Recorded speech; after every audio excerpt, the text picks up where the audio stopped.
সিনাও ভয় নবীজির ঠোঁট দুটো ভয় নবীজির ঠোঁট দুটো লাগিল কাঁপিতে কুরআন মাজিদ নাজিল হলো জিবরিল দ্বারাতে ফুরকান হামিদ নাজিল হলো জিবরিল দ্বারাতে জিবরিল পড়িলেন সূরা আলাক নবীজি ছিলেন অতি চালাক তাড়াতাড়ি জিবরিলের সঙ্গে লাগিলেন পড়িতে কুরআন মাজিদ নাজিল হলো জিবরিল দ্বারাতে ফুরকান হামিদ নাজিল হলো জিবরিল দ্বারাতে নবীজি বলেন ওগো খাদিজা ঠান্ডায় কাঁপে মোর কলিজাও ওড়াও চাদর জান চলে যায় ওড়াও চাদর জান চলে যায় জানের জালাতে কুরআন মাজিদ নাজিল হলো জিবরিল দ্বারাতে ফুরকান হামিদ নাজিল হলো জিবরিল দ্বারাতে শ্রদ্ধেয় জনাব আজকের জালসা নির্বাচিত মনোনীত যোগ্যতম সভাপতি মহাশয় ও সম্মানিত আমন্ত্রিত উলামায়ে কেরাম ও আমার সম্মুখের শ্রদ্ধেয় বা জ্যেষ্ঠ বাবা জীবনেরা আমার সমবয়স্ক সমাজ যুবক ভাইয়েরা পর্দার আড়ালের মা বোনেরা সকলকে জানাই আমার বুক ভরা ভালোবাসা সালাম আসসালামু আলাইকুম ওয়া রাহমাতুল্লাহি ওয়া বারাকাতুহু আলহামদুলিল্লাহ সমস্ত প্রশংসা আসে মহান রব্বুল আলামিনের জন্য যে মহান রব্বুল আলামিন আমাদেরকে বড় ভালোবেসে রহম করে বিভিন্ন গুনার মজলিস থেকে বাছাই করে নিয়ে এসে মহান রব্বুল আলামিন তার পবিত্র রহমতের মজলিসে আমাদেরকে যে নিয়ে এসে বসার সুযোগ করে দিয়েছেন আমরা বুঝতে পেরেছি তাই মহান রব্বুল আলামিনের দরবারে শুকরিয়া স্বরূপ আদায় করে বলুন আলহামদুলিল্লাহ তারপরে পরে আপনার আমার নবী যিনি ধর্মের উপর বিশ্ববরণ্য নেতা নবী কুল শিরোমণি পয়গম্বর আযম যিনি সাইয়্যিদুল মুরসালিন ও খাতামুন নবিয়্যিন জনাবে মুহাম্মদ রাসূলুল্লাহ সাল্লাল্লাহু তাআলা আলাইহি ওয়াসাল্লামের উপরে অগণিত দরুদ ও সালাম বর্ষিত হোক অর্পিত হোক সকলে বলুন আল্লাহুম্মা আমিন মুআজ্জাজ সামিনে কেরাম আমি আপনাদের সম্মুখে কুরআনুল কারীম থেকে বেশ কয়েকটা এত টুকরা তেলাওয়াত করেছি তার পরে বিশ্ব নবীজির পবিত্র জবান থেকে মাত্র আমি 3টা হাদিসের টুকরা পাঠ করেছি ইনশাআল্লাহ যথাসময়ের মধ্যে আমার বক্তব্য ইতি টানবো আজকে যিনি জালসার যোগ্যতম সভাপতি সাহেব উনি টাইমটা বাপজি একটু নির্ধারিত করে দিয়েছেন কারণ আমার পরে আরো বক্তা রয়েছে ভাই আলোচনা আমরা যারা এখানে বাপজি এখনো বসে আছি আমি যে আপনাদের কাছে 3টে হাদিসের টুকরা পাঠ করেছি তার মধ্যে থেকে একটা হাদিস পড়েছিলাম নবী বলেছেন মান আহাব্বা সুন্নতি ফাকাদ আহাব্বানি নবীজি বললেন যারা আমার সুন্নাতকে ভালোবাসলো ফাকাদ আহাব্বানি তারা আমাকে ভালোবাসলো ওমান আহাব্বানি কানা মাই ফিল জান্নাহ নবী বললেন যারা আমার সুন্নাতকে ভালোবাসলো তারা আমার সঙ্গে জান্নাতে থাকবে জোরে বলুন সুবহানাল্লাহ তো বাপ আমি যখন এখানে আসলাম তখনও দেখলাম এই চটটা ফাঁকা জায়গা পড়ে আছে চেয়ারগুলো তো মানুষ বসে আছেন আর সামনেকার জায়গাটা বাপজি ফাঁকা আমার মনে হয় এই চেয়ার যখন রাখা হয়েছে সামনে চেয়ার দেওয়া ভালো ছিল কারণ রাসূলুল্লাহ সাল্লাল্লাহু তাআলা আলাইহি ওয়াসাল্লাম যেইভাবে বসার কথা বলেছে সেই কিন্তু বাপজি সুন্নাত তরিকায় আমাদের এখানে বসা হয়নি, কিছু মনে করবেন না। আল্লাহ রাসূলের সাহাবারা বলছেন আমরা এমন ভাবে বসতাম যে নবী যেখানে কোরআন এবং রাসূলের সুন্নাতের কথা আলোচনা করতে একটা চাদর বিছিয়ে দিলে চাদরটা উঁচু নিচু মনে হতো না, একেবারে সমান হয়ে থাকতো। তার মানে জায়গাটা মাঝে মাঝে ফাঁকা ছিল না। কিন্তু বাপজি হয়তো আমাদের এই সিস্টেমটা বসার যে জায়গাটা, এর জন্য হয়তো সুন্নাতটা আমাদের আদায় হচ্ছে না।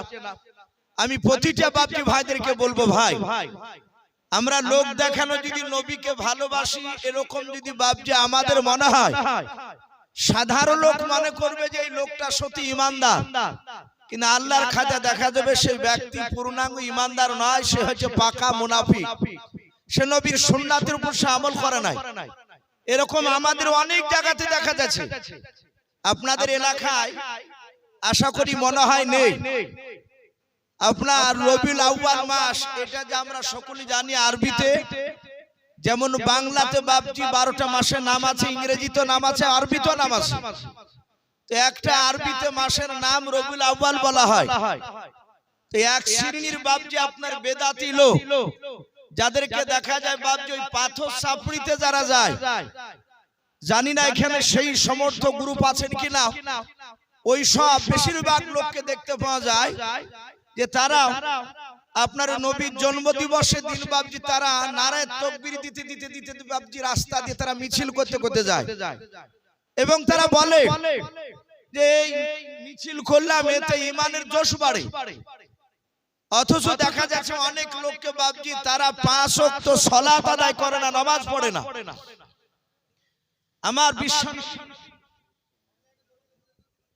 আমার বিশ্ব নবী জনাবে মুহাম্মদ রাসূলুল্লাহ সাল্লাল্লাহু তাআলা আলাইহি ওয়াসাল্লাম বাপজি সুন্নাতকে মুহাব্বতের কথা বলা হয়েছে।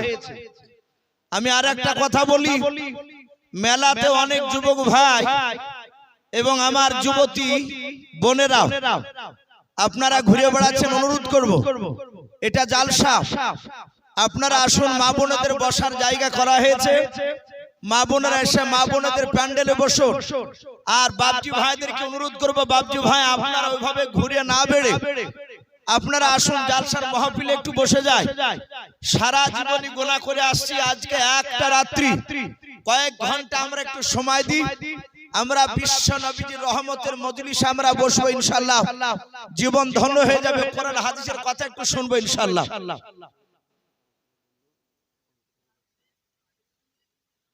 আর যেহেতু বাপজি এখানে কালেকশনে জালসা, আমাকে প্রথমে যিনি দাওয়াত করেছিলেন, যিনার মারফতে কথা হয়, আলাউদ্দিন মন্ডল এই গ্রামের, উনিও এখানে আসার পরে বললেন যে বাবা আদায়টা হচ্ছে মেন, প্রতিটা বক্তা কি শেষের বেলায় আপনারা একটু চাইবেন, দেখবেন ইনশাআল্লাহ মানুষ দিবে। তাই বলে একটা বক্তার উপরে যে প্রেসার হবে তা নয়, চাইবেন টাইমের মধ্যে ইনশাআল্লাহ দিবে। তাই কমিটির তরফ থেকে মা বোনদের কাছে যাচ্ছে আপনাদের কাছে আদায় করতে। ওগো মা বোন, আপনাদের কাছে যাচ্ছে মসজিদের জন্য 200, 500, 1000 নাকের ফুল, কানের দুল, যে যা পারবে, যে সব মা বোনেরা আপনারা বসে আছে সকলকে বলবো আল্লাহর ঘরকে তৈরি করার জন্য, আল্লাহর ঘরকে সাজানোর জন্য আপনারা মহাব্বতে দান ইনশাআল্লাহ করবেন। কমিটির ছেলেরা যাচ্ছে, যদি চাদর ঘোড়ায় চাদর ইনশাআল্লাহ দিবে। তো ভাই আমি বলছিলাম যে আল্লাহর নবী জনাবে মুহাম্মদ রাসূলুল্লাহ সাল্লাল্লাহু তাআলা আলাইহি ওয়াসাল্লাম, এই নবী আমার দুনিয়ার বুকে বাপজি আপনার কোরআনের বাপজি কথা, কলমার দাওয়াত, এক নয় দুই নয়, আমার পূর্বেকার একজন বক্তা আপনাদের এলাকার খুব পরিচিত, ওনার কাছে বাপজি আমি কামেল পরীক্ষা দিয়েছি। যখন আমি কামেল পরীক্ষা দিয়েছিলাম তখন উনি ছিলেন ওই বেলনাগা আপনার দারুল হাদিস আলিয়া মাদ্রাসা, সেখানে উনি শিক্ষক হিসাবে ছিলেন। উনি বলছিলেন যে রাসূল সাল্লাল্লাহু তাআলা আলাইহি ওয়াসাল্লাম মাত্র বাপজি 23 বছর দুনিয়ার বুকে ঈমানি মেহনত করেছেন। বলুন আলহামদুলিল্লাহ। প্রতিটা মানুষের কাছে বাপজি দাঁড়ে দাঁড়ে কলেমার দাওয়াত দিতে গিয়েছিলেন রাসূলের একটাই উদ্দেশ্য যে আমার পথহারা মানুষেরা তারা আল্লাহকে চিনে না, আমি রাসূল আমাকে জানে না, এসব পথহারা মানুষেরা তারা যেন আল্লাহ রাসূলকে আল্লাহ রাব্বুল আলামিনকে চিনে, তারা যেন 5 ওয়াক্ত যেন সালাত অর্থাৎ নামাজ যেন তারা আদায় করতে পারে। সম্মানিত ভাইরা আমার, বাবা জীবনেরা, আমি আপনাদেরকে বলবো শুধু মৌখিক যদি বলি আমরা রাসূলুল্লাহকে ভালোবাসি, তাহলে বাপজি রাসূলের সুন্নাতের উপর আমল যদি না করি, মৃত্যুর পর কিয়ামতের ময়দানে বাপজি আমরা জান্নাত দিতে পারবো না। কিতাবে লিখেছে আল্লাহর নবী জনাবে মুহাম্মদ রাসূলুল্লাহ সাল্লাল্লাহু তাআলা আলাইহি ওয়াসাল্লাম নবীর বাপজি আপন চাচা আবু তালিব বলে নাও। আমরা ছোট বড় প্রতিটা মানুষ বাপজি জানি এই যে আবু তালিব, এই লোকটা মৃত্যুর পর বাপজি লোকটাকে জাহান্নামে যেতে হয়েছে। আমার বিশ্বনবী বলেছেন আমার চাচা আবু তালিব জাহান্নামী। কেন? ওনার জীবনীতে বাপজি দেখা যায়, রাসূলুল্লাহর বাপজি জীবনী পড়তে গেলে দেখা যায় নবীর এই চাচা আবু তালিব বিশ্বনবীকে বাপজি ভালোবাসে না তা নয়, আমার রহমতের নবীকে বাপজি ভালোবেসেছিল। কতটা ভালোবেসেছিল? আমরা নবীকে তো বাপজি এমনি লোক দেখানো ভালোবাসো বলি। কিতাবে লিখেছে আল্লাহর নবী জনাবে মুহাম্মদ রাসূলুল্লাহ সাল্লাল্লাহু তাআলা আলাইহি ওয়াসাল্লাম একেবারে শুরু জামানায় বিশ্বনবী যখন প্রথমে বাপজি কলমার দাওয়াত দিতে শুরু করলেন, কিতাবে এসেছে বাপজি 1 নয় 2 নয় 14 দিন বাপজি প্রথমে কলমার দাওয়াত দেওয়া শুরু করেছে। সবে মাত্র 14 দিন হয়েছে আল্লাহর নবী কলমার জাহাতে দাওয়াত দিতে গিয়েছেন মক্কা নগরে। দেখলেন যেমন আপনাদের কুমড়িদাহা যেমন এখানে বাপজি একটু বাজার টাইপের জায়গা, নবী আমার মক্কা নগরে গিয়ে দেখলেন 8-10টা লোক তারা বাপজি সেখানে দাঁড়িয়ে কথা বলছিল। রাসূল সাল্লাল্লাহু তাআলা আলাইহি ওয়াসাল্লাম তাদের কাছে গিয়ে বাপজি জান্নাত জাহান্নামের কথা শোনাছিলেন। যখনই জান্নাত জাহান্নামের কথা শোনাছিলেন লোকগুলো বিশ্বনবীর কথাগুলো বাপজি মন দিয়ে তারা শুনছিল। আর ওই সময় বেঈমান আবু জাহাল, যাকে আমরা অনেকে আবু জেহেল বলি, এই আবু জেহেল, উতবা, শাইবা আর আবু সুফিয়ান, এই কুখ্যাত বাপজি 5-6টা বাপজি কাফেরের নেতা। তৎকালীন সেই জামানায় মক্কা নগরে তারা তাবড় নেতা। ওই বেঈমান আবু জেহেল তার দল বানিয়ে বাপজি মক্কা নগরে যাচ্ছিল। যার পরে রাসূলুল্লাহকে বাপজি দেখেছে, দেখার পরে তাদের মনটা খারাপ। আল্লাহ রাসূলকে ডাক দিয়ে, আবু তালিব ডাক দিয়ে নয়, আবু জেহেল বলল এই ভাতিজা, আমি তোমাকে এর আগে বারণ করি নাই যে তুমি কলমার দাওয়াত এখানে তুমি মানুষের কাছে দিবা না? আল্লাহর নবী জনাবে মুহাম্মদ রাসূলুল্লাহ সাল্লাল্লাহু তাআলা আলাইহি ওয়াসাল্লাম নবী আমার হাত ওখানা জোড় করে ডাক দিয়ে বলেন গো চাচা, আমি আপনাদের কাছে এমন কোন অন্যায় কথা বলি নাই। ওগো চাচা, এই মক্কার 8 থেকে 10 জন ব্যক্তি যারা দাঁড়িয়েছিল এদের সামনে আমি এমন খারাপ কথা বলি নাই। আমি তাদেরকে মৃত্যুর পর যে জান্নাত বলে একটা জায়গা আছে, জাহান্নাম বলে একটা জায়গা আছে, ওগো চাচা এরা যেন জাহান্নামের আগুন থেকে যেন তারা নাজাত পেয়ে যায়, এই কারণে আমি তাদেরকে বলছিলাম এক আল্লাহকে মেনে নাও। আমি আখিরি জামানার পয়গম্বর রাসূল জনাবে মুহাম্মদ রাসূলুল্লাহ সাল্লাল্লাহু তাআলা আলাইহি ওয়াসাল্লাম, ওগো আমার বন্ধুরা তোমরা আমাকে নবী বলে মেনে নাও। ওগো চাচা আমি এর বাইরে আর কোনো কথা বলি নাই। আর 5 ওয়াক্ত সালাত আদায়ের কথা আমি বলছিলাম, আমি নামাজ পড়ার কথা বলছিলাম। ওগো চাচা এর বাইরে আমি অন্য কোনো কথা বলি নাই। সঙ্গে সঙ্গে বেঈমান আপনার আবু জেহেল ডাক দিয়ে বলে আমি তোমাকে বারণ করছি আগামী কাল থেকে কলমার দাওয়াত দিবা না। বলে ঠিক আছে চাচা, আপনি আমাকে বারণ করেছেন বলে হ্যাঁ। আমার বিশ্বনবী মাথাটা নিচু করে বাপজি চলে গেলেন। আল্লাহ রাসূল বাপজি চলে গিয়েছেন। কিতাবে লিখেছে ওই সময়টি আমার বিশ্বনবীর কয়েকটা যে চাচা ছিল তার মধ্যে থেকে আবু তালিব চাচাটা ওই সময়টি সাথে হাতে বিশ্ব রাসূলের বাপজি কাছে নয় মক্কা নগরে তিনি যাচ্ছিলেন। হঠাৎ করে দেখলেন আবু জেহেল, উতবা, সাইবা, আবু সুফিয়ান, কয়েকটা নেতা বাপজি তারা সেখানে দাঁড়িয়ে আছে। আমরা রাস্তাঘাটে দেখবেন দু তিনটা নেতাকে এক জায়গায় দেখতে পেলে, দু তিনটা বাপজি এলাকার নেতা দেখতে পেলে আমরা বলি ভাই কি ব্যাপার, নেতাগুলোকে এখানে দেখতে পাওয়া যাচ্ছে। তখন তারা উত্তর দেয় যে একটা কাজে এসেছিলাম, তো একই সঙ্গে এখানে কথা বলছি। আবু তালিবকে ডাক দিয়ে বললো, ভাই আবু জেহেল, কি ব্যাপার, তোমাদের সব নেতাগুলোকে এই মক্কা নগরী দেখা যাচ্ছে? ডাক দিয়ে বলল যে আমরা এখানে একটা কাজে এসেছিলাম। কিন্তু আবু জেহেলের দেখছে মনটা খুবই ভারী। আবু তালিব বলল, ভাই আবু জেহেল, তোমার মনটা ভারী মনে হচ্ছে কেন? সে বলল যে তোমার ভাতিজা কলমার দাঁত দিয়ে বেড়াচ্ছে, আমাদের বাপ দাদা ধর্মের বিরুদ্ধে কথা বলছে। এই আবু তালিব, তুমি কি সেই দিকে লক্ষ্য রাখো নাই? আবু তালিব ডাক দিয়ে বলল, আমি সব খোঁজ রেখেছি, আমি দেখলাম আমার ভাতিজা 14 দিন ধরে নতুন দিনের দাওয়াত দিচ্ছে।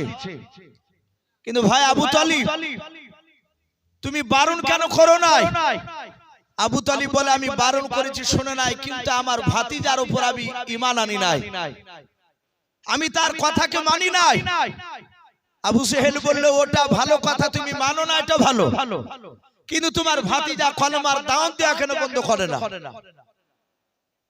হাদিসের কিতাবে এসেছে আল্লাহ রাসূল সাল্লাল্লাহু তাআলা আলাইহি ওয়াসাল্লাম উপরে, নবীর উপরে কোরআন নাযিল হওয়ার আগ পর্যন্ত রাসূলুল্লাহর একটা লোক বাপজি দুশমন ছিল না, সবাই নবীর ভক্ত ছিল। যেই দিন থেকে আমার রহমতের নবী কলমার দাওয়াত দিতে শুরু করলেন, হক কথা বলতে লাগলে, সেদিন থেকে আমার বিশ্ব নবীর বাপজি দুশমন শুরু হয়ে গেল। এখনো বর্তমানে আপনি এখনো হক কথা যদি আপনি শুরু করে দেন, তো দেখবেন মানুষ আপনাকে ভালো নজরে দেখবে না, অনেক গালিগালাজ করবে, অনেক সময় মারবে। আমরা দেখতে পাচ্ছি বাপজি ভারতের বাইরেও, বেশিরভাগ বাংলাদেশে দেখতে পাওয়া যাচ্ছে ঘটনাগুলো, যে বহু হক্কানি আলেম তারা হক কথা বলার কারণে তারা আজকে বাপজি জেলখানার মাটিতে তারা বন্দী হয়ে আছে। শুধু অপরাধ তাদের একটা হক কথা বলা। আমার বিশ্ব নবীজি বাপজি তার চাচা আবু তালিব বলল, আমার ভাতিজাকে তো আমি বারণ করি, সে তো শুনে নাই। আবু জেহেল ডাক দিয়ে বলল, ভাই আবু তালিব, শুধু তোমার দিকে লক্ষ্য করে তোমার সম্মানার্থে তোমার ভাতিজার গায়ে আমরা হাত তুলি নাই। এই আবু তালিব, শুনে নাও, আজ তোমাকে সাবধান করে দিচ্ছি, আজকে রাত্রিবেলায় তোমার ভাতিজাকে যদি বারণ না করো, আগামী কাল থেকে যদি কলমার দাওয়াত দিতে যদি শুরু করে, আমাদের বাপ দাদা ধর্মের বিরুদ্ধে যদি কথা বলে, তাহলে তোমার ভাতিজাকে মারতে আমরা বাধ্য হব। শুধু এতটুকু কথা বলল। বেঈমান আবু জেহেলের লোকেরা। আবু তালিব বলল, চিন্তা করো না, আমি গিয়ে তাকে বারণ করবো, আশা করি আমার কথা মেনে নেবে। আবু তালিব সন্ধ্যাবেলা বাড়ি গিয়েছে, নবীজি কলমার দাওয়াত দিয়ে বাড়ি গিয়েছে। আবু তালিব তার বিবিকে ডাক দিয়ে বলল, বিবি, একটা বাসনে দুটো মানুষের খাবার খোলো। আবু তালিবের বিবি ডাক দিয়ে বলল, প্রাণের স্বামী, এর আগে তুমি এই কথা বলো নাই, কিন্তু আজকে কেন হঠাৎ এই কথা বললে? তুমি অনেক দিন আগে তুমি খেতে একটা বাসনে তোমার ভাতিজাকে নিয়ে, কিন্তু তোমার ভাতিজার যেদিন বিয়ে হয়েছে খাদিজাতুল কুবরা রাদিয়াল্লাহু তাআলা আনহার সাথে, সেই দিন থেকে তার পরের দিন থেকে আপনি তার খাবার খান নাই, আপনি একা একা খান। আমার বিশ্ব নবীর আপন চাচা আবু তালিব বলেছিল, ওগো আমার বিবি, খাবার খোলা, ভাতিজাকে নিয়ে আমি খাবার একই সঙ্গে খাবো। একটা বাসনে বাপজি বেশি খাবার খোলা হয়েছে। নবীজির চাচা আবু তালিব খাবার নিয়ে বসলে, আমার বিশ্ব নবীকে আবু তালিব ডাক দিয়ে বলেছিল, ওগো ভাতিজা, তুমি আমার কাছে এসো। সারা পৃথিবীর শ্রেষ্ঠ নবী জনাবে মুহাম্মদ রাসূলুল্লাহ, সকলে বলুন সাল্লাল্লাহু তাআলা আলাইহি ওয়াসাল্লাম, বিশ্ব নবীজি বাপজি চলে আসলে। আসার পর বললে, চাচা, চাচাকে ডাকলেন? বলে হ্যাঁ।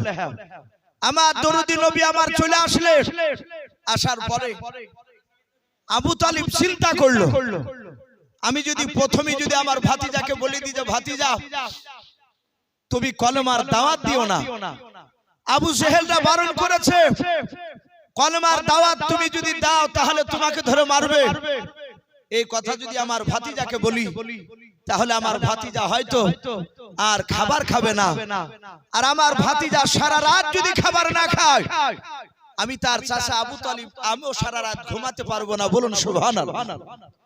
এত ভাতিজার সাথে নবীজির চাচার ভালোবাসা ছিল। আল্লাহ রাসূল সাল্লাল্লাহু তাআলা আলাইহি ওয়াসাল্লাম খাবারের সামনে বসে আছে, ডাক দিয়ে আবু তালিব বলল ভাতিজা খাবার তুমি আগে খেতে শুরু করো।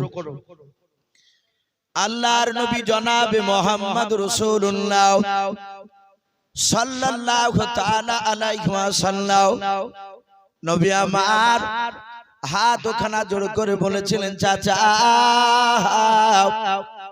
আমি আগে খাবার খাবো না, চাচা আপনি আগে খাবার খাও, আপনি খাবেন তারপর আমি আপনার ভাতিজা খাবার খাবো।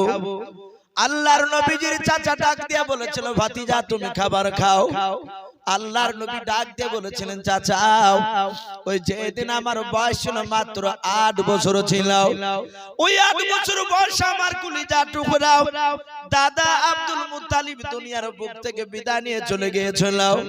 ওগো আমার চাচা দাদা ইন্তেকাল করার পর আপনি আমাকে দায়িত্ব নিয়েছিলেন, আমি আপনার কাছে লালন পালন হয়েছে। ওগো আমার চাচা আপনি আমাকে ছেলের মতো ভালোবেসেছেন। চাচা আপনি তো ভালো জানেন ওই 11 বছর থেকে নাই, ওই আমার 8 বছর যখন বয়স সেই তখন থেকে চাচা খাদিজার সাথে যেই দিন বিয়ে হয় তার আগা দিন পর্যন্ত ওগো আল্লাহর নবীজির চাচাকে আবু তালিবকে ডাক দিয়ে বলেছিল নবী আমার ওগো চাচা সেই দিন পর্যন্ত বাপ বাটা একসঙ্গে আমরা খাবার খেতাম। ও চাচা আপনি এটাও ভালো জানেন আপনি আগে খাবার না খেলে আমি খাবার খেতাম না। যখনই নবী আমার এই কথাটা বাপজি বললেন আবু তালিবের চোখ দিয়ে বাপজি ঝরঝর করে পানি ঝরতে লাগলো। আবু তালিব আর ধৈর্যের বাঁধ আর ধরে রাখতে পারলো না, আল্লাহর নবীকে বাপজি বুকের সাথে জড়ে ধরলো। জড়ে ধরার পর ডাক দিয়ে বলেছিল ভাতিজা তুমি আমাকে এত ভালোবাসো? বলে হ্যাঁ চাচা আপনাকে আমার আব্বার মতো ভালোবাসি। আল্লাহর নবী জনাবে মুহাম্মদ রাসূলুল্লাহ সাল্লাল্লাহু তাআলা আলাইহি ওয়াসাল্লাম নবীর আপন চাচা আবু তালিব ডাক দিয়ে বলেছিল ভাতিজা আর ধরে রাখতে পারলাম না, শুনে নাও আজকে দিনের বেলায় মক্কা নগরে তোমার সাথে আবু জেহেল উতবা সাইবা আবু সুফিয়ানের সাথে কি দেখা হয়েছিল বলো? আল্লাহর নবী বলেন চাচা আমার সঙ্গে দেখা হয়েছিল। বলে তারা কি বলেছিল? আল্লাহর নবী বলেন চাচা আমাকে কলমার দাওয়াত দিতে বন্ধ করতে বলেছে, আমার বাপ দাদার ধর্মের বিরুদ্ধে যেন তোমরা কথা বলো না। ওগো আমার রাসূলের চাচা আমাকে আবু জেহেল বেঈমান এই কথা বলেছিল। আবু তালিব বলেছিল ভাতিজা তুমি চলে যাওয়ার পর আমার সাথে আবু জেহেলের দেখা হয়েছিল। ওরে ভাতিজা আবু জেহেল বেঈমান বলেছে ভাই আবু তালিব শুধু তোমার সম্মানের দিকে তাকিয়ে তোমার ভাতিজার গায়ে হাত তুলে নাই। এই আবু তালিব শুনে নাও আজ থেকে তোমাকে সাবধান করে দিচ্ছি, তোমার ভাতিজাকে গিয়ে বারণ করবা যদি আগামী কাল থেকে যদি কলমার দাওয়াত দেয়া যদি বন্ধ না করে দেয়, আমাদের বাপ দাদা ধর্মের বিরুদ্ধে যদি কথা বলে তাহলে আমরা তোমার ভাতিজাকে মারতে বাধ্য হব। ওরে আমার ভাতিজা যখন তোমাকে আমার সামনে বেঈমান আবু জেহেল মারবো বলল আমার মনে হলো আসমানটা ভেঙে আমার মাথায় পড়ে যাচ্ছে। ওগো ভাতিজা আমি যে তোমাকে বড্ড ভালোবাসি তাই ভাতিজা আমি তোমাকে অনুরোধ করছি আবু জেহেল যেটা বারণ করছে সেটা শুনে নাও। ওগো ভাতিজা আমি তোমাকে বারণ করছি তুমি ওদের কথা শোনো, আগামী কাল থেকে আর কলমার দাওয়াত দিও না। ওগো ভাতিজা শোনো আরো 3টা কথা বলেছে। বলে কি? বলে মক্কার আবু জেহেল তারা বলেছে যদি কলমার দাওয়াত দেয়া বন্ধ করে দেয় তাহলে তোমার ভাতিজাকে 3টে পুরস্কার দেওয়া হবে। তাই তোমাকে অনুরোধ করছি তুমি 3টা পুরস্কার পেলে তোমার জীবন ধন্য হয়ে যাবে। তুমি আর কলমার দাওয়াত দিতে যেও না বাবা, আমাদের বাপ দাদা ধর্মের বিরুদ্ধে কথা বলো না। আমার বিশ্ব নবীজি ডাক দিয়ে বলেছিলেন, চাচা শুধু 3টা প্রাইজ কেন, গোটা পৃথিবীর ধন সম্পদ যদি দিয়ে দেয়, তার সাথে হাতে যদি আসমান থেকে সূর্য যদি টেনে নিয়ে এসে আমার যদি ডান হাতে দিয়ে দেয়, মক্কার আবু জেহেলের লোকেরাও তারা যদি আসমান থেকে চাঁদ পেড়ে নিয়ে এসে আমার বাম হাতে দিয়ে দেয়, ওগো চাচা আমি আপনাকে সামনে রেখে বলছি, সে আল্লাহর কসম করে বলি শুনে নেন, আমি হক কথা কলমার দাওয়াত দেওয়া বন্ধ করব না। জোরে বলুন সুবহানাল্লাহ। সাহাতে এই কথা বলল, সাথে হাতে বেঈমান যে আবু তালিব, তার চোখ দুটো বাপজি কুখের মতো লাল হয়ে গেল। ডাক দিয়ে আবু তালিব বলল, এই ভাতিজা, তুমি তাহলে কলমার দাওয়াত দেওয়া বন্ধ করবে না? বলে না। আবু তালিব বলল, আমিও লাত তার কসম করে বলি। তাফসীরে মারিফুল কোরআনে এসেছে, সেই সময় বেঈমানরা সবচেয়ে বাপজি লাত উজ্জাকে বড় দেবতা বলে মানত। তাই ওরা ডাক দিয়ে বলল, আবু তালিব আমিও লাত তার কসম করে বলি, এই ভাতিজা, তুমি যখন কলমার দাওয়াত দেওয়া বন্ধই করবে না, আমি তোমার চাচা, আমার শরীরে 1 ফোঁটা রক্ত থাকা পর্যন্ত আমি তোমার শরীরে একটা ফুলের টুকা মারতে দিব না। জোরে বলুন সুবহানাল্লাহ। সম্মানিত ভাইরা, আমার বাবা জীবনেরা, আমার বলার উদ্দেশ্যে এই যে আবু তালিব এত ভালোবেসেছিল আল্লাহ রাসূলকে বাপজি মারার পর, যখন মারতো কেউ এসে বলতো আবু তালিব তোমার ভাতিজাকে মারছে, আবু তালিব সোজা দৌড়ে যেত, আর কাফেররা বাপজি মারা বন্ধ করে দিত।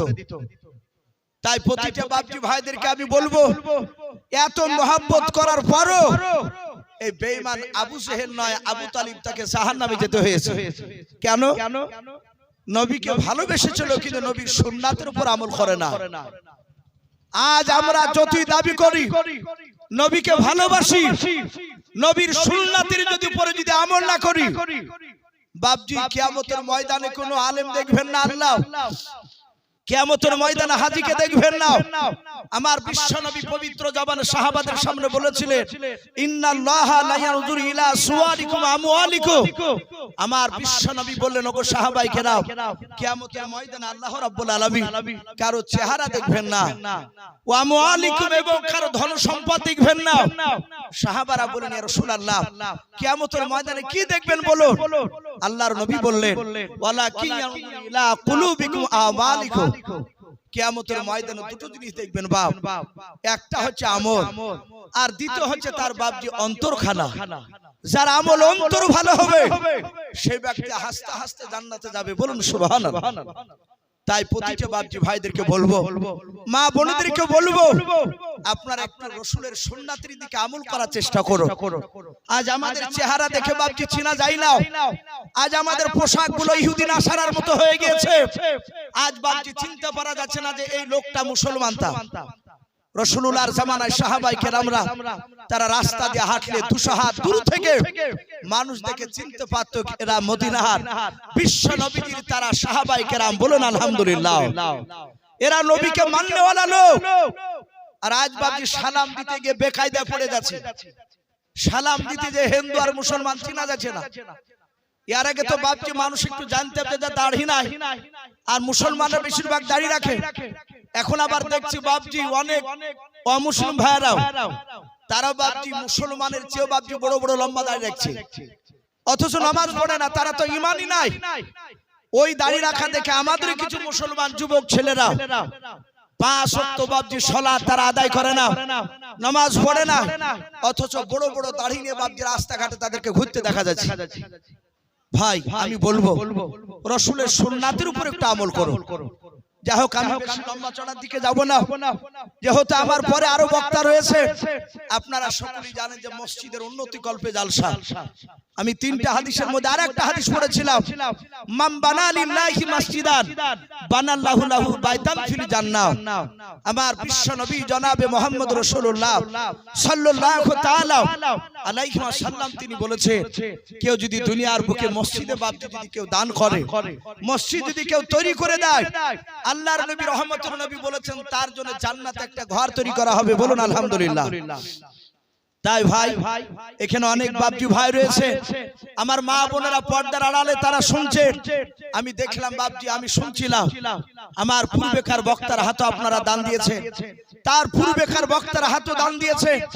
আমি প্রতিটা বাপজি ভাইদেরকে বলবো, ভাই ওগো বাপ, ওগো পর্দার আড়ালের মা বোনেরা, আজ আপনাদের কাছে আমি আপনাদের কাছে জান নয়, আজ আপনাদের কাছে কিছু ধন সম্পদ থেকে বাপজি কিছু টাকা আমি আপনাদের কাছে একটু দেখতে চাই। আল্লাহর ঘরকে বাপজি তৈরি করার জন্য আমি মসজিদে নামাজ পড়লাম, দেখলাম ঘরে বাপজি এখনো অনেক কাজ বাকি আছে। তাই প্রতিটা বাপজি ভাই মা বোনেরা, ও রোডের উপরে মসজিদ তৈরি হচ্ছে, তাহলে তো একদম শুরু থেকে অনেক খরচ। রোডের উপরে নতুন মসজিদ তৈরি হচ্ছে, তাই প্রতিটা বাপজি ভাই এখানে যারা আছে, মসজিদ তৈরি করতে বাপজি সিমেন্টের দরকার, রডের দরকার, তারপরে বালির দরকার, তারপরে বাপজি আপনার ইটেরও দরকার, তার সাথে হাতে টাকারও দরকার। তা আমি প্রতিটা বাপজি ভাইদেরকে বলবো, আমি আপনাদের কাছে 20,000 30,000 বাপজি চাইবো না। এখানে আমি দেখতে চাই কোন বাপজি কোন ভাই বেশি নাই, মসজিদকে তৈরি করার জন্য আমি রডের দিকে লক্ষ্য করে বলবো 1 কুইন্টাল রড। কোন আল্লাহর মুজাহিদ বান্দা এখানে আছে 1 কুইন্টাল রড কিংবা 1 টলি আপনি ইট দিবে, কিংবা 1 টলি বালি, আর না হলে বাপজি আপনার কমসে কম 10 বস্তা করে সিমেন্টের দাতা। বাপজি একটু আসি, একটু আল্লাহর বান্দা, আমি কয়েক মিনিট আমি আপনাদের কাছে একটু দেখার পর ইনশাআল্লাহ আমার পরের বক্তা ইনশাআল্লাহ আজকে জালসা যিনি প্রধান বক্তা ভাইজান, উনি বসে শুয়ে আছেন মসজিদ, আমি দেখলাম ওনার সাথে অনেকক্ষণ ধরে গল্প করলাম, খুব ভালো মানুষ, আপনাদের সামনে সে মূল্যবান কথা উনি রাখবে। তাই বাপজি একটু আসি, একটু আল্লাহর ঘরকে তৈরি করার জন্য কেউ নাই 1 কুইন্টাল রডের দাতা, জি একটু আসি। আর যদি টাকা দিব মনে করেন তাহলে 5,000 করে টাকা, আমরা 10 জন ব্যক্তি এখানে হাত উঁচু করে বলি 5,000 করে টাকা। বাপজি আপনারা আসুন আল্লাহর ঘরকে তৈরি করার জন্য, আমি বেশিক্ষণ আপনাদেরকে বিরক্ত করব না, একটু আসি। মসজিদে ঘর তৈরি করতে প্রচুর টাকা খরচ। ওগো বাপজি, ওগো ভাই, একটু আসি। বিশ্বনবী জনাবে মুহাম্মদ রাসূলুল্লাহ, সকলে বলুন সাল্লাল্লাহু তাআলা আলাইহি ওয়াসাল্লামের দরবারে সাহাবায়ে কেরামরা বাপজি বসে থাকতে, আল্লাহর নবী মসজিদে নববীতে এক সময় বসে সাহাবাদেরকে বলেন, ওগো সাহাবায়ে কেরাম, তোমরা যে যা পারবে আজ বাড়ি থেকে কিছু ধন সম্পদ টাকা নিয়ে এসো, আমার বাইতুল মালে তোমরা জমা করো, আমি সেই টাকা দিয়ে যুদ্ধের সরঞ্জাম কিনতে হবে। যুদ্ধ করতে গেলে তলোয়ারের দরকার, ঢালের দরকার, যুদ্ধ করতে গেলে লোহার পোশাকের দরকার, এসবগুলো আমাদের বেশি নেই। তাই তোমাদের টাকা গচ্ছিত করে সে টাকা দিয়ে কিনে নিয়ে আসবো। তাই যে যা পারবে নিয়ে এসো। সব সাহাবায়ে কেরামরা বাপজি আপনার সেখানে, আমার বিশ্ব নবীর সাহাবারা বাপজি চলে গেলে, আল্লাহ রসুলের বাপজি একজন সাহাবা, যিনার বাপজি নাম কিতাবে লিখেছে হায়াতুল হাইওয়ান নয়, হায়াতুস সাহাবা বলে একটি কিতাব, সেই বইটাতে ঘটনাটা এসেছে। একজন সাহাবা যিনার নাম কিতাবে লিখেছে হযরত উমাইর রাদিয়াল্লাহু তাআলা আনহু বলে নাও, তার দুখানা বাপজি হাত ছিল কাটা, তার দুটো হাত কাটা। সে তার বাড়িতে যাওয়ার পর ডাক দিয়ে বলেছিল, ওগো আমার বিবি, দেখো দিনি ঘরে কোনো চাল ডাল গম দেখতে পাওয়া যায় কিনা। তার বিবি দেখলো একটা জবের দানাও নেই। তারপরে বলল, বিবি দেখ 2-4টা টাকা পড়ে আছে কিনা। তার বিবি গোটা ঘরটাকে চিরুনি তল্লাশি চালিয়ে দেখলো, কোথাও বাপজি একটা টাকাও বাপজি পেল না। সেই উরাইকার দুখানা হাত কাটাও। তার স্ত্রী কেঁদে বলল, ওগো সুরানের স্বামী, আমাদের ঘরে একটা টাকা একটা জবের দানা পর্যন্ত নেই, আমি আপনাকে কি দেব বলো, আপনি কি করবেন? সঙ্গে সঙ্গে উরাইকা নয়, হযরত উমাইর তিনি বলেছিলেন, ওগো আমার প্রাণের বিবি শুনে নাও, আজকে বিশ্বনবী মসজিদে নববীতে বসে নবীর দ্বীনকে টিকে রাখার জন্য, নবী যুদ্ধের সরঞ্জাম কেনার জন্য আমার বিশ্বনবী আজকে জান চাইলি, আজকে কিছু মাল চেয়েছে, ধন সম্পদ। তাই বিবিরে সব সাহাবারা মাল নিয়ে যাবে, আমি উমাইর আমার দুখানা হাত নাই বলে আমি খালি হাতে রাসূলুল্লাহ দরবারে যেতে পারবো না। বলুন আলহামদুলিল্লাহ।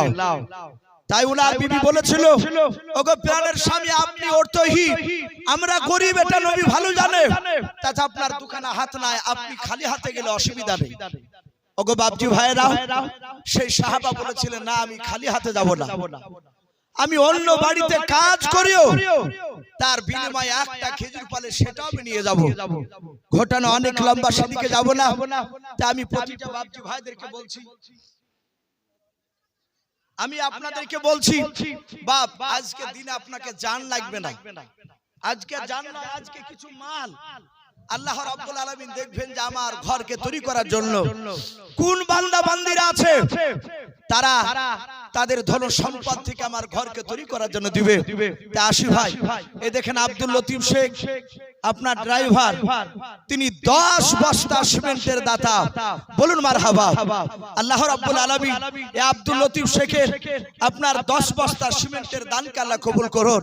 ওগো মহল্লা, যেই নিয়তে যে উদ্দেশ্যে দান করেছে মহল্লা, তুমি তার নেক উদ্দেশ্য তুমি পুরা করে দাও, তার আত্মীয়স্বজন কবর আযাবকে তুমি maaf করে দাও, বলুন আল্লাহুম্মা।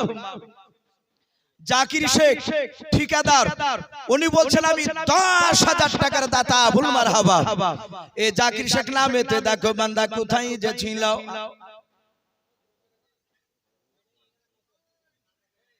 উনি আছেন কি? আচ্ছা, এই জাকির শেখ ঠিকাদার, উনি কোথায় আছে? এর সামনে আছেন নাকি? এই মধ্যে আমাদের এই সামনে। ওগো বাপজি ভাই, আমি আপনাদের কাছ থেকে একটু দেখতে চাইছি, জাকির শেখ ঠিকাদার উনি 10,000 টাকা দিয়েছে, আমি ওনাকে একটু অনুরোধ করব, আর যেন 10,000 টাকা একটু বাড়ি দিলে ভালো হয়। জাকির শেখ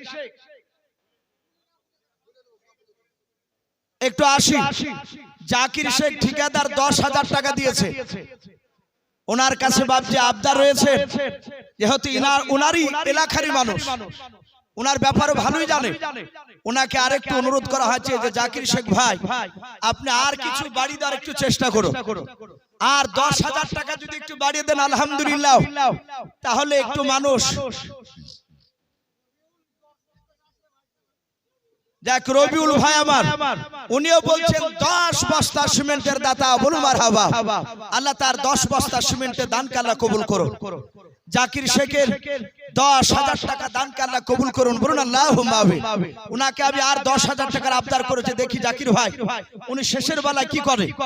হাসান শেখ ঠিকাদার, হাসান শেখ ঠিকাদার উনি বলছেন আমি 5,000 টাকার দাতা, বলুন মারহাবা। এ হাসান শেখ নামে দেখো বান্দা কোথায় যে ছিল, আল্লাহ নাম শুনে দেখো 5,000 টাকা দিল। 5,000 টাকা বলে মনে করিও না হেলাও, নেকির খাতায় মালা লিখিও গো মেলাও, যার সাথে জানিয়াতে করিয়াছে দান, দানকে কবুল করো তুমি সুবহান। ওগো বাড়ি দোয়া করি ওগো পাক বাণী, মিজানেতে নেকির পাল্লা করে দিও ভারী, আল্লাহুম্মা আমিন। এ শাহাবুদ্দিন আমি দেখো টিকটিকে পাড়া হইতে 7 বস্তা সিমেন্ট দানি করিল আল্লাহকে ভাবিয়াও, যার সাথে জানিয়াতে 7 বস্তা সিমেন্ট করিয়াছে দান, দানকে কবুল করো তুমি সুবহান। ওগো বাড়ি দোয়া করি ওগো পাকড়া বানাও, জান্নাতে খিলায়ও তুমি আঙ্গুর বেদানাও, আর দোয়া করি মোনা দানকারী জনতে, সুখে শান্তি রেখে তুমি দুনিয়ার বুকে, আল্লাহুম্মা আমিন। ভাই একটু আসি, আমি আপনাদের কাছে আপনার 1 কুইন্টাল রড দেখতে চেয়েছি ভাই, আরে 1 টলি বালি, এখানে কোনো বাপজি ভাই হবে না? এক টলি ইট, আমরা জানি স্বাভাবিক এলাকায় টলিতে ইট 1,500 ধরে, 1 টলি ইট আর 1 টলি বালি মসজিদে বাপজি তরিকতে কাজে লাগবে। তা আমি দেখতে চাই সামনেকার বাপজি ভাই আপনাদের মধ্যে থেকে কোনো আল্লাহর বান্দা এখানে নেই আল্লাহর ঘরকে তৈরি করার জন্য? জি একটু আসি। আমাদের 10 বস্তা যদি বেশি হয়, হরকতে বরকত হয়, আমরা প্রতিটা বাপজি ভাই মা বোনেরা আমরা এখান থেকে নিয়াত করে যাব, আমরা কেউ খালি হাতে বাড়ি যাব না, বলুন ইনশাআল্লাহ। আমরা সকলে একটু দানের হাত বাড়াবো। আলহামদুলিল্লাহ আপনাদের এলাকায় সত্যি মানুষের মধ্যে একটা মহব্বত রয়েছে, অনেক জায়গাতে বাপজি আমাদের এলাকায় তো একদম চরম ঝামেলা চলছে, বেরিলি দেবন্দি আর আহলে হাদিস সেই নিয়ে বাপজি চারিদিকের গন্ডগোল। কিন্তু শুনলাম আপনাদের এখানে মানুষ সকলেই ভালোবাসে, যে হানাফির মসজিদে আহলে হাদিস ভাইরা দান করে, আহলে হাদিসের মসজিদে হানাফি ভাইরা দান করে। আলহামদুলিল্লাহ, এটাই হওয়া দরকার। আজ আমাদের মধ্যে কেন দলাদলি হবে? আজ আমরা কেন দলাদলি এটা দেখাবো মানুষকে? আজ আমাদের চরিত্র দেখে বাপজি অমুসলিমরা তো দূরে কথা, শয়তান পর্যন্ত বাপজি নাক ছিটকে মেরে হাসছে। তাই বলবো বাপজি, আমরা মহব্বতে আমরা যেখানে কি রহ না কেন, আমরা কমসে কম এক বস্তা করে সিমেন্ট আমরা এই মসজিদে নাম লিখে যাবো, বলুন ইনশাআল্লাহ। ভাই যারা একটু দেওয়ার মতো সামর্থ্য রাখে, আমি তাদেরকে বলবো আপনারা 10 বস্তা না পারলেও 5 বস্তা দেন ইনশাআল্লাহ।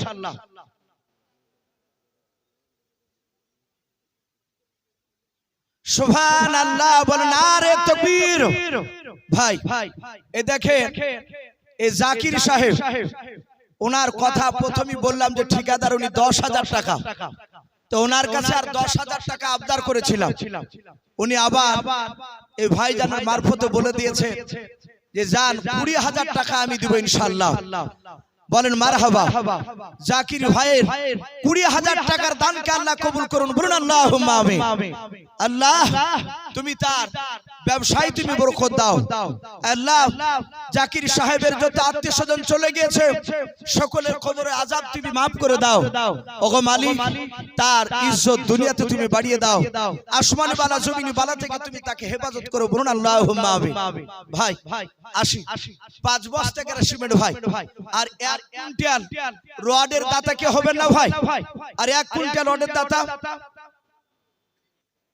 এ দেখে আনারুল শেখ সাহেব পাড়া, উনি বলছেন আমি 5 বস্তা সিমেন্টের দাতা, বলুন মারহাবা। আনারুল শেখ সাহেবের 5 বস্তা সিমেন্টের দানকে আল্লাহ তুমি কবুল করে নাও। আফাজউদ্দিন শেখ 5,000 টাকার দাতা, বলুন মারহাবা। এই আফাজউদ্দিন শেখ নামে দেখো বান্দা কোথায় যে ছিল, আল্লাহ নাম শুনে দেখো 5,000 টাকা দিল। 5,000 টাকা বলে মনে করিও না হেলাও, নেকির খাতায় মালা লিখিও গো মেলাও। কাবির আলী শেখ নামে টিকটিকে পাড়া হইতে 5 বস্তা দানিল মসজিদ বানাবো বলে, যা সাথে যে নিয়াতে করিয়াছে দান, দানকে কবুল করো তুমি সুবহান। দোয়া করি ওগো পাক বারে, মিজানেতে নেকির পাল্লা করে দিও ভারী। ও বাপজি ভাইরা, এখানে অনেক আল্লাহওয়ালা বান্দা রয়েছেন বাবা, এখানে অনেকের আব্বা দুনিয়ার বুক থেকে বিদায় নিয়ে চলে গিয়েছে, অন্ধকার কবরে শুয়ে আছে, কার দাদা চলে গিয়েছে, কার মা চলে গিয়েছে, অন্ধকার কবরে বাপজি শিশি থেকে তাকে আছে। আল্লাহর নবী জনাবে মুহাম্মদ রাসূলুল্লাহ সাল্লাল্লাহু তাআলা আলাইহি ওয়াসাল্লাম বলেন, মানুষ ইন্তেকাল করার পর মানুষের সব আমলের দরজা বাপজি বন্ধ হয়ে যায়, কিন্তু ইল্লা মিন সালাসাতিন, আল্লাহর নবী বললেন তার 3টে আমলের দরজা খোলা থাকে। ও বাপজি ভাইরা, কেউ যদি বাপ মা মারা গিয়েছে তার নাম করে, তার উদ্দেশ্য করে বাবা, কেউ যদি আপনার মসজিদ বানাবো বলে যদি কেউ টাকা দান করে, কেউ যদি আপনার এতিম বাচ্চাকে টাকা দান করে, কেউ যদি রাস্তায় গাছ লাগিয়ে দেয়, কেউ যদি বাপজি আপনার টিউবওয়েল বসে দেয়, এক কথায় বাপজি যাকে সদকায়ে জারিয়া বলা হয়। আল্লাহর নবী বলেন সদকা জারি করলে সেই ব্যক্তি বাপজি কবরে শুয়ে নাকি পাবে। ও বাপজি ভাইরা, মার দিকে তাকে লক্ষ্য করে, কার বাপ চলে গেছে বাপের দিকে লক্ষ্য করে বাবা, ওই কবর কঠিন আযাব, ভয়ঙ্কর কঠিন আযাব। আল্লাহর নবী জনাবে মুহাম্মদ রাসূলুল্লাহ সাল্লাল্লাহু তাআলা আলাইহি ওয়াসাল্লাম, নবী আমার মিরাজ থেকে বাপজি ফিরে আসার পর আল্লাহর নবীর কলিজা টুকরা বিবি মা খাদিজাতুল কুবরা রাদিয়াল্লাহু তাআলা আনহাকে বলেছিলেন, ওরে আমার খাদিজা, আমি জান্নাতে ঘুরতে গিয়ে দেখে এসেছি, আমি আল্লাহর সাথে দিদার করতে গিয়ে দেখে এসেছি। শুনে নাও, আমি জান্নাতে গিয়েছি, জাহান্নামে গিয়েছি, আমি জাহান্নাম দেখতে গিয়ে দেখেছি আমি অনেক মা বোনেরা জাহান্নামের আগুনে তারা শাস্তি ভোগ করেছে, তারা জাহান্নামের আগুনে গ্রেফতার হয়ে আছে। ওরে আমার খাদিজা, তুমি ভেবে নাও যে আমার পয়গম্বর স্বামী বলে, পয়গম্বর স্বামী রহমতের নবী নবী বলে আমার কবরে কেউ আযাব করবে না, আমার কবরে কেউ বিধি করবে না। আল্লাহর নবী বলেন খাদিজা সেই দিকে তুমি চিন্তা করবে না, আমার আল্লাহ যেভাবে তোমাকে চলতে বলেছে আমি আল্লাহ রাসূল জনাবে মুহাম্মদ রাসূলুল্লাহ সাল্লাল্লাহু তাআলা আলাইহি ওয়াসাল্লাম যেভাবে আমি চলতে বলবো ওরে আমার খাদিজা সেইভাবে না চলে কবরের আযাব থেকে বাঁচতে পারা যাবে না। ওগো বাপজি ভাই সেই কবরের দিকে লক্ষ্য করে আমরা একটু আল্লাহকে রাজি খুশি করার জন্য আল্লাহর ঘরকে তৈরি করার জন্য বাপজি একটু এগিয়ে আসি। অনেকে দিয়েছে কিন্তু আমি বাপজি আর কয়েক মিনিট আমার প্রায় সময় হয়ে এসেছে, আমি প্রতিটা বাপজি ভাইদেরকে বলবো, মা বোনদেরকে বলবো আপনারা একটু আসুন।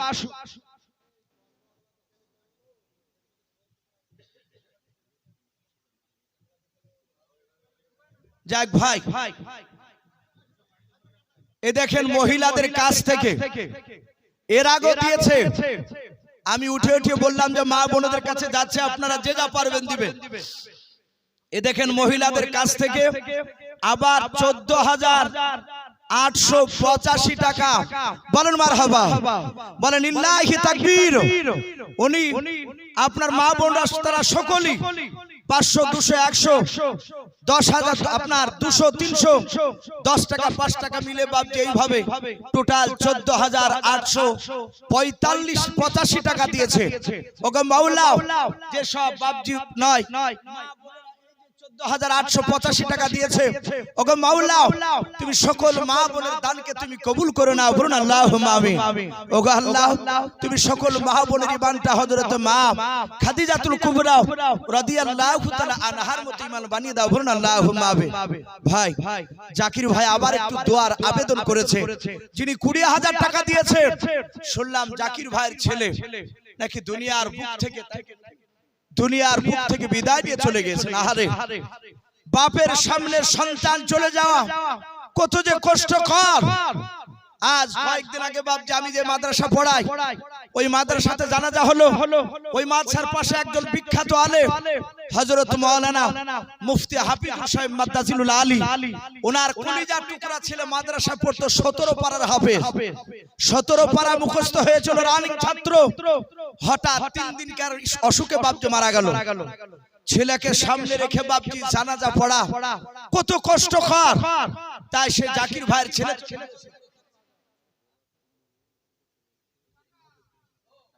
সুবহানাল্লাহ। আচ্ছা আমি একটু অনুরোধ করব ভাইজানকে, এই যে মোল্লা ফার্নিচার উনি ভাইজান এখানে আছে, ভাইজান উনি দিয়েছেন, একটু আপনি একটু স্টেজে আসলে ভালো হয়, মানুষ একটু আপনার দিকে তাকিয়ে আছে। ভাইজানকে আর একটু অনুরোধ করব, আপনি বহু টাকা দিয়েছেন তবু একটু কমিটির তরফ থেকে আবদার করতে বলছে যে ভাই আর একটু বলো, দেখুন ইনশাআল্লাহ উনি দিবে। তো ভাই আমি অনুরোধ করব ভাইকে আর একটু দেওয়ার জন্য, যে দেখুন বাপজি মানুষ দেয়। তো যাক আলহামদুলিল্লাহ উনি 51,000 টাকা দিয়েছেন, বলুন মারহাবা। উনি 51,000 টাকা দিয়েছেন, ইনশাআল্লাহ হয়তো আবার দিবেন। তাই আমি প্রতিটা বাপজি ভাইদেরকে বলবো ভাই আচ্ছা 1 কুইন্টাল রডের টাকা কেউ দিতে পারবেন না ভাই? 1 কুইন্টাল রড কিংবা 1 টলি বালি সামনেকার কোনো বাপজি কোনো ভাই? ওগো মা বোন আমি দেখেছি ওই পাশে আপনার কাঁটা বাগান, ওই যে মল্লিক পাড়া না কি বলে একটা মাদ্রাসা আছে, ওখানে বছর আমি 4 বছর থেকে ওরা প্রতি বছর নিয়ে আসি। ওখানে দেখতে পাই মা বোনেরা তারা নাকে কানে তারা 1 জনা না 10-12 জনা দেয়। আমি এই কুমড়িদাহার মা বোনদের কাছে একটা আমি সোনার এখন পর্যন্ত একটা কানের ফুলও দেখতে পাইনি। ওগো মা বোন কোনো মা বোন নাই একটু সোনার জিনিস আল্লাহর ঘরকে তৈরি করার জন্য দিবে, আপনার সোনাটা বিক্রি করে সে টাকাটা আল্লাহর ঘরে লাগানো হবে। যদি কোনো মা বোন থাকে হয় নাকের না হলে কানের না হলে হাতের, দেখি কোনো মা বোন আছেন কিনা একটু দেখতে চাই। মানুষরা দেখবে যে না শুধু মল্লিক পড়াতি মা বোনেরা সোনা জিনিস দেয় তা নয়, এই কুমড়িদাহার এখানকারও মা বোনেরা তারা সোনা দিতে পারে। তাই মা বোনদের কাছে আমি একটু অনুরোধ করব, যদি দেখি কোনো মা বোন যদি থাকে কোনো বাচ্চার হাত দিয়ে আপনার একটু পাঠিয়ে দিলে ভালো হয় আল্লাহর ঘরকে তৈরি করার জন্য। ওগো বাপজি ভাই আর কেউ নাই? 5 বস্তা করে সিমেন্টের দাতা ভাই, যদি এক টলি বালি রড যদি ভারী মনে হয়, যদি খুব কঠিন মনে হয়, 5 বস্তা করে সিমেন্টের দাতা জি একটু আসি। আর না হলে বাপজি কমসে কম আমরা 500 খান করে টাকা দিই ইনশাআল্লাহ। আমরা কেউ খালি হাতে যাব না, একটু আসি ইনশাআল্লাহ। আমি আর মিনিট হয়তো কয়েক মিনিটের মধ্যে ছেড়ে দেব ইনশাআল্লাহ। জি আর কি হবে না ভাই?